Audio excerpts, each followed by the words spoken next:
Hello, everyone, and welcome to the latest episode of This is Growing Old. My name is Matt, and I'm the Digital Communications Coordinator here at the Alliance. I'm also the producer of This is Growing Old.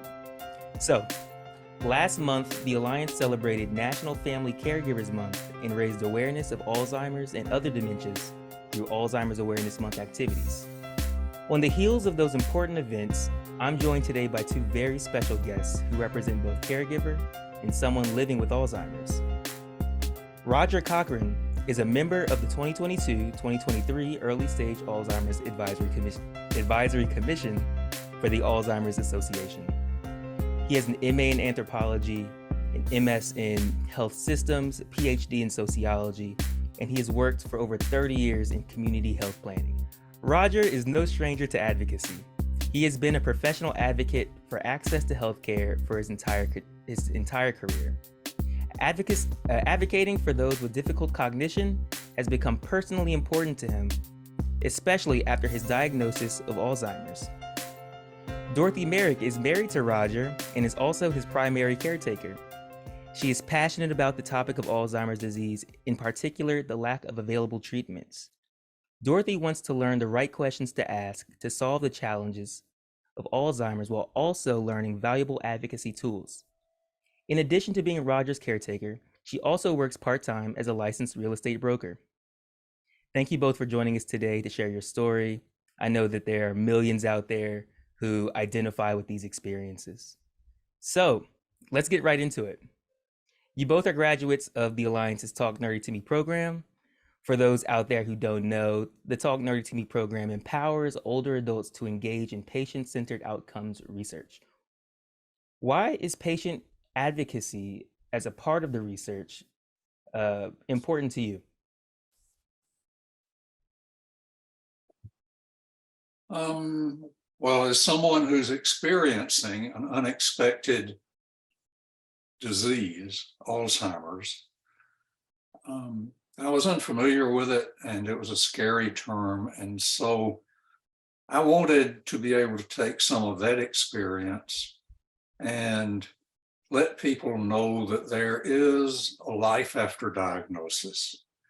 And Talk Nerdy seemed to be a vehicle for being able to do that. And it builds on my entire career as a professional. So I was very attracted to the program.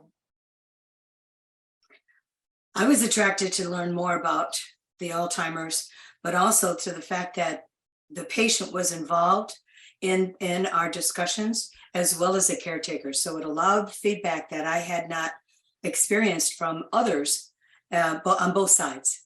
So to me, it was wonderful information to gather. Awesome. And how did you find it, by the way? What led you to Talk Nerdy? I think you found it. I think it was through the Alzheimer's Association. Nice. I think that's where Roger originally did a lot of research and made some applications to be part of the program, and we joined. And the further we got into it, the more we learned about all the different avenues that would be available to us to get involved with, to learn more.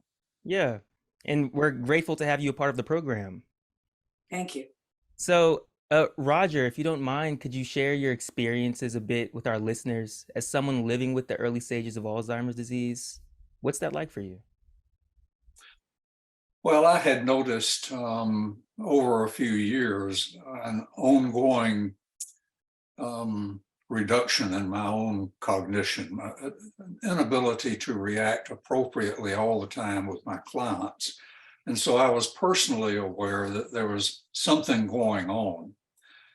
But it was not until I had a full neuropsych evaluation by a neuropsychologist that I first got a diagnosis that I was in the early stages of Alzheimer's. And when I heard that, I was shocked. I was terrified. I could only see myself deteriorating rapidly in my ability to interact with people and carry on normal daily functions. So it was very hard for me to accept the diagnosis. And it took some time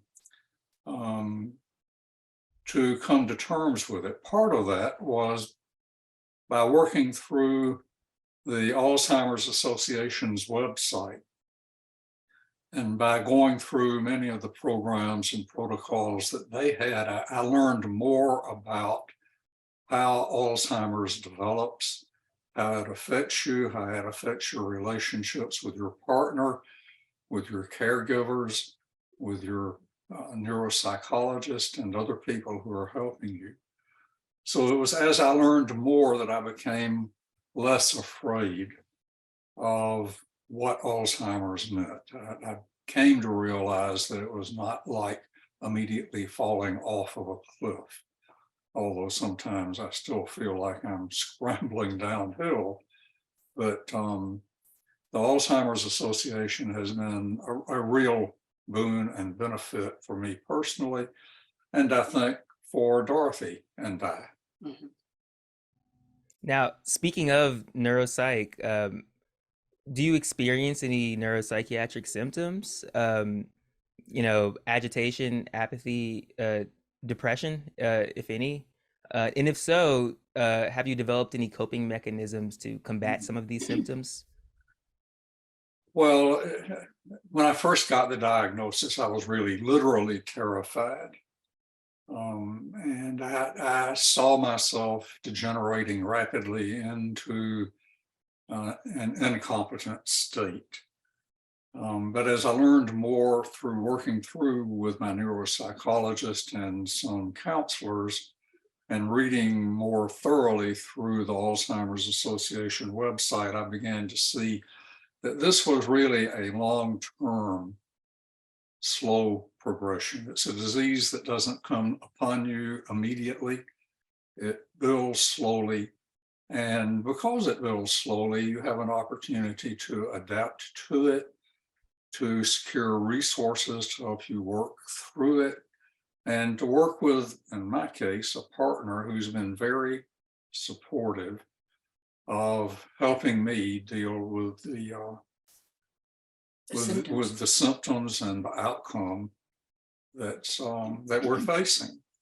So finding the Alzheimer's Association website was key. Having a neuropsychologist who was supportive was important. Having a neurologist who was supportive was important. So having a team of people help me work through it has been something that's given me a view of this as a long-term, slowly progressing disease that I can work with Dorothy and my team to reduce my anxiety and to help me be able to function as long as possible in my community. Right. I was just thinking of the word community and how important that is in creating a support system around you. Not, there are the clinicians and health professionals, but Dorothy and your family probably play a major role in, supporting you around this time. Yes, they have. They've been my primary support. I'll have to admit that it has taken me some time to be able to tell friends and people in the community that the reason I'm not reacting to you as I used to is I really don't remember you. And the reason I really don't remember you is that I'm in the beginning stages of Alzheimer's. So I've been able to share that with some of the people, not everybody, but some of the people who are close friends in the community. And that's given me a sense of some community support that I had not really realized I would want or need. So I'm working to build my skill set there. Absolutely. So for those out there who have not been impacted with Alzheimer's or other dementias, um, is there anything that you would want folks to know about Alzheimer's? Or better yet, how can folks who've never experienced it better support people with Alzheimer's? Well, if you've got someone who seems not to recognize you and you've known them, simply accept where they are. I would not recommend saying, "Do you have Alzheimer's?" But just say is, I know it's been a while since we've seen each other. How are you doing? Tell me a little bit about what's going on. Just engage in a conversation with them. And as they build confidence in themselves and in your relationship with them, hopefully they'll be able to share some of what's leading to apparent changes in your relationships. And I can add to that by sharing that what we've discovered is that this disease is not just an old person's disease. This affects people of all ages. And it might be even athletes, due to head trauma and other things. So just because a person is of old age, their memory loss may be natural or not natural. But there may be memory loss in a lot of younger people as well, due to the beginning stages of Alzheimer's that haven't been diagnosed. So we've learned a lot about that as well. Yeah, yeah, absolutely. I always think about our work at the Alliance. We focus on age-related illnesses, but everyone can gain something from these conversations Mhm, because we're all aging mhm. and we are all impacted by many of these conditions. And just because you're younger does not mean that you can wait until later on in life to care. Mhm. So I think that's really important to note. And just to add a little bit to that, just because you have physical strength and ability and skills does not make you immune to Alzheimer's. Through the Alzheimer's Association, we've met and know people who are triathletes in their 40s who are dealing with early onset Alzheimer's. So your physical capability is not necessarily a guarantee that you're not going to deal at some point with Alzheimer's or a similar degenerative mental disease. Absolutely. So for those out there listening, keep going to the gym, but also please Exercise your brain. exercise your brain too. Yeah, absolutely. That's a note to self. I'm Yes. actually speaking in the mirror. So, Dorothy, I'd love to hear your perspective. Can you tell me what you feel are some of the biggest challenges that caregivers face? Well, the biggest one is to recognize and accept that maybe this is not the life you planned with your partner, but it's the life that you have, Hmm. and it's now time to make the best of that. And I think that was the first thing that we did, or that I did as a caregiver. My second note that I made is that to know that in caring for Roger, I'm not doing it for him. I'm asking him, what does he need? And I hope, and then I tell him what I need. So it's a partnership in that respect.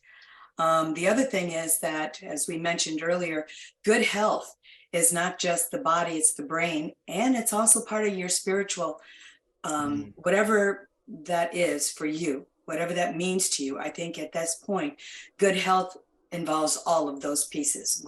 Some people call it soul, some people call it spiritual. It's the body, the brain, and that part as well. And the last thing is, I think, to maintain a good attitude. This is going to have some good days and it's going to have some not so good days. And I think if we can both look at that and expect to have the intention of good attitude, we will make the best of it. So Wow. those would be my tips. And I would just add on top of that, that if you're fortunate enough to have a partner, it becomes teamwork. Sure. And it may be a different kind of team than you had anticipated when you set up the relationship. But it is, for me personally, tremendously important to have the support of Dorothy. And as we've let some of our family members know what's going on, to have their support too. So it can be a much broader family dynamic. Mm-hmm. Not to say that everyone in the family is going to understand, because some don't. but it's good for them to know what's going on and why your reactions may not be what they had expected from you from past experience. Build your network as widely as you can. I love that. And what I really love is that though these are, specifically important to, those with Alzheimer's, other dementias, or, being a caregiver for someone with this condition. But this is just really great relationship advice. I think whoever listens to this could probably apply this to, the relationships in their life, including myself. So thank you so much for that. I'm taking notes right now. So yeah. Um, speaking of relationships, you've been married for over 30 years as well. How has that relationship evolved since Roger, your diagnosis of Alzheimer's? Well, both of us prior to this had been heavily involved in our business, and we were both co-partners in a business and both brought in roughly equal amounts of income. So for me, I've had to accept that my ability to contribute to our business relationship has changed. Where I used to do all the taxes and take care of the financial problems, I realized this year I couldn't even begin to assemble the tax information that was needed. And I worked for several weeks on it. And I turned it over to Dorothy at the start of January this last year. And she finished it in 2 days. I was astounded and very glad to turn it over to someone who could work through what had taken me weeks to present to her. So this has meant some real changes in my understanding of my own competencies and what I can contribute both to our business partnership as well as to our personal relationship. So we've, I think, both grown in unexpected ways. That's true. But also, I think we've developed a better and probably a deeper sense of trust, because it's not just, it's the openness that we can share the problems. It's the compassion that we can show each other. It's Dorothy learning patience, because that's not one of my strongest virtues. But one of her virtues is recognizing that I need to be more patient. Yes. You sound like me.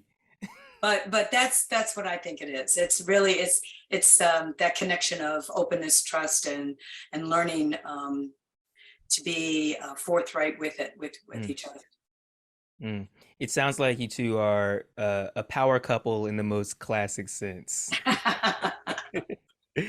So, on to 2 of my favorite questions. We ask all of our guests here on This Is Growing Old. The first question is, when you were a kid, what did you imagine growing older would be like?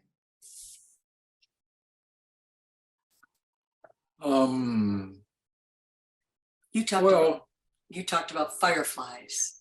Yeah, when I was a kid, I thought I would be able to catch more fireflies as I grew up. And we lived in a community where there were a lot of fireflies, so I was really looking forward to that. But I had no clear idea about what it meant to become an adult. My family had not gone to college, so I didn't know what that meant. And so as I grew up, and I had to experience things about a changed world for me. Part of that change was going to college and learning how to successfully fail in classes, so that after my first year at Georgia Tech, I ended the year with a 0.6 average. But 6 years later, I graduated with a 2.6, which doesn't sound all that good, but it put me in the top quarter of the class. So part of what I learned from that was that growing up and growing older brings a lot of changes. And so you don't know what's necessarily going to happen next. But I think my going to college did prepare me in many ways for my ongoing life. I've had an enjoyable career. It prepared me for a relationship, which I really enjoy and appreciate. And it's given me some skills that I'm continuing to use as I learn what it means to grow older and to lose some of my prized cognitive capacity. Wow. Well, let me just share with you, growing older for me was very simple. I grew up in a very big family. I was the oldest of 6 children. We were all 18 months to 2 years apart. So all I could think of was, when I grow old, I want to have my own bedroom. I want to have peace. I don't want to have chaos in my house. I want to have a quiet place. And to me, the freedom of growing up meant that I could find that, because I didn't, my big family, it was always a lot going on. So I looked for that quietness, and that was something that I was, and I think growing up, that's what I enjoyed, is that freedom of time, that I could make my time. Yeah. So Yeah, I love that. And after hearing so many, people answer this question, I realized that, that idea of what growing older is always evolving as you grow. Yes. I love how, when you were young, all you thought about was catching more fireflies. And I'm also glad you didn't say lightning bugs. But or you just having, your own room. When I was young, my only idea of growing old was having a car and a mustache. So now that is changing. It's changing quite a bit, but I just love hearing people's perspective on that question. So our second question is, what do you enjoy most about growing older now?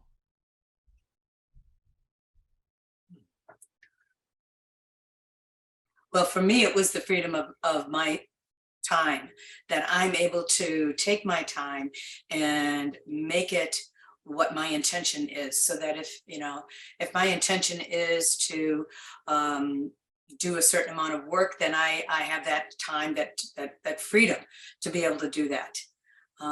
That's what I enjoy about that, being older and being able to make those selections. And for me, as I've grown older, I've been able to give more time to my spiritual path. I'm a practicing Buddhist, and so I've been able to engage in my Buddhist practice more continuously, and that's brought some more depth to me and my personal experience. So that's part of what growing older has meant for me. Oh, that's great. I could really just go on and ask a million more questions that's evolving from these two, but we're coming up on our time. I just want to say thank you both for taking the time to chat with me about this topic. As I said in the beginning, there are millions out there who really identify with the experiences that y'all have had, and it's really inspiring to see the level of resilience that you take with you every day. I don't really, I didn't think of a closer here. Well, the closing might be as simple as, may you be well. I love that. I love that. That's great. That's part of our Buddhist training. May you be well. You heard it first out, guys. For those listening, may you be well. This is Growing Old. If you would like to learn more about our Talk Nerdy to Me program, or would like to find resources on the symptoms and treatments for Alzheimer's and other dementias, please visit us at www.agingresearch.org. Thanks again, y'all. Thank you. Thank you.